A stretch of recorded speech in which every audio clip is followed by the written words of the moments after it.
नमस्कार दोस्तों, आप सभी पर माँ का आशीर्वाद और बजरंगबली की कृपा सदैव बनी रहे। आज हम बात कर रहे हैं कि घर में जब आप माँ की मूर्ति को स्थापित कर रहे हैं तो उसकी जो हाइट है, लंबाई है, वो कितनी होनी चाहिए। तो शास्त्रों में वर्णित है कि घर में यदि आप माँ की स्थापना कर रहे हैं तो उसकी जो हाइट है वो 7 इंच तक की हो। कालिका पुराण में वर्णन है कि घर में माँ की मूर्ति की स्थापना करते समय आप 9 इंच तक की मूर्ति की स्थापना कर सकते हैं। इससे बड़े साइज की जो मूर्तियां होती हैं वो मंदिरों के लिए अनुकूल होती हैं। और इसके पीछे कारण भी है।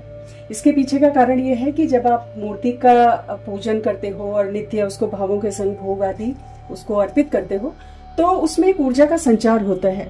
उसका जो मैग्नेटिक फील्ड है वो बहुत विशाल हो जाता है और घर में गृहस्थ जीवन में रहते हुए इतने शुद्धि नियम कायदे नहीं फॉलो हो पाते हैं कई बार। तो इसीलिए जो बड़े साइज की मूर्तियां हैं वो मंदिरों के लिए अनुकूल होती हैं। ये मेरे घर में माँ की स्थापना हो रखी है। ये माँ की मूर्ति है अष्टधातु की। ये मैं दिल्ली से लेकर आई थी और इसकी जो लंबाई है वो लगभग 11 इंच की है। ये मूर्ति मैंने 5000 की ली थी।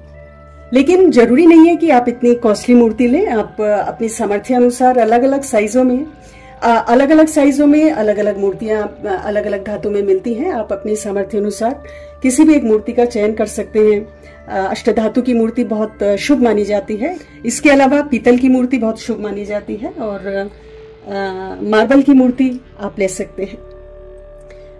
ये माँ दुर्गा की स्थापना है।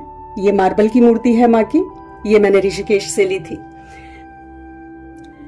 जब आप माँ की स्थापना घर में कर रहे हैं तो आपको शुद्धिकरण का भी बहुत ज्यादा ध्यान रखना चाहिए कि नित्य घर में जो मंदिर है उसकी साफ सफाई उचित तरीके से हो।